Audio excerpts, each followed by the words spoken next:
Karibu tena mtazamaji, na sasa tufululize moja kwa moja hadi kaunti ya Samburu ambapo Rais William Ruto ametoa wito kwa vijana kutahadhari wanasiasa wanaolenga kuwatumia kuzua ghasia kabla ya uchaguzi mkuu wa mwaka ujao. Rais aliwashtumu wapinzani wake kwa kuendeleza siasa za maneno matupu badala ya kuwakilisha ajenda yao kwa taifa. Rais alizungumza hayo huko Archers Post, Samburu, wakati wa usambazaji wa fedha za mradi wa Nyota kwa zaidi ya vijana 4,000 kutoka kaunti za Samburu, Marsabit, Laikipia na Isiolo. Kaunti ya Samburu leo ilikuwa mwenyeji wa Rais William Ruto wakati wa uzinduzi wa mtaji wa shilingi milioni 103 wa Nyota.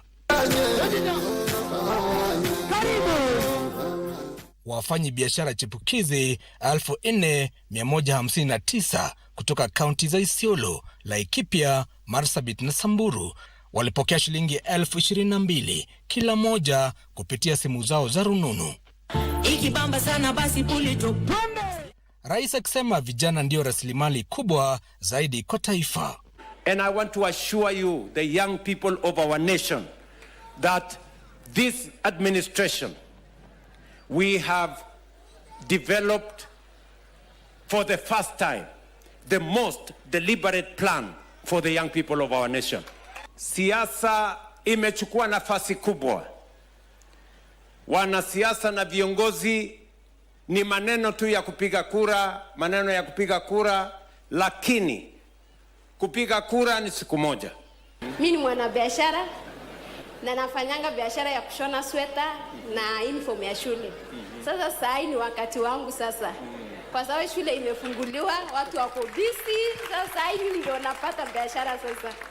Rais alitumia fursa hiyo kwa kashifu wapinzani wake wa kisiasa kwa madai eti pesa zinazotolewa kupitia mpango huo ni takrima tu. Kama hamuna kitu ya kupanga ya hawa vijana, wachaneni na vitisho, wachaneni na uchochezi. Hawa vijana, they want a future. Wanataka kujua ajira itapatikana wapi. Wanataka kujua masomo wataendelea namna gani. Wanataka kujua biashara watafanya namna gani. We must use our young people to build the country, not to destroy the country. Na mimi nataka niwaulize vijana, mtu asikuje kukuambia ati akupatie shilingi 100, shilingi 200, uende ukarushe mawe na kupiga wapinzani wa huyo mtu wa kisiasa. Baadaye aliweka jiwe la msingi kwa ujenzi wa soko la kisasa huko Rumuruti, kaunti ya Laikipia. Mimi nimejenga soko hapa Rumuruti. Wewe kuja ambia hawa watu utafanya nini? Barabara ndio hiyo mimi najenga, sema yako. Hiyo mimi nafanya mambo ya stima, sema yako. Ile maneno ya kupanga mambo ya affordable housing, kupanga ajira ya hawa vijana, sema yako. Wachana na fitina, wachana na ukabila, wachana na chuki. Panga maneno, hawa wananchi wako na akili, watajua nani yako na mpango, nani hana mpango.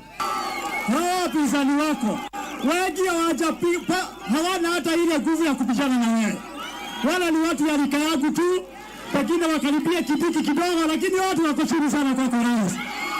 Hawa ni watu ya tuachie na profesa na wengine tunyoroshe ya watu.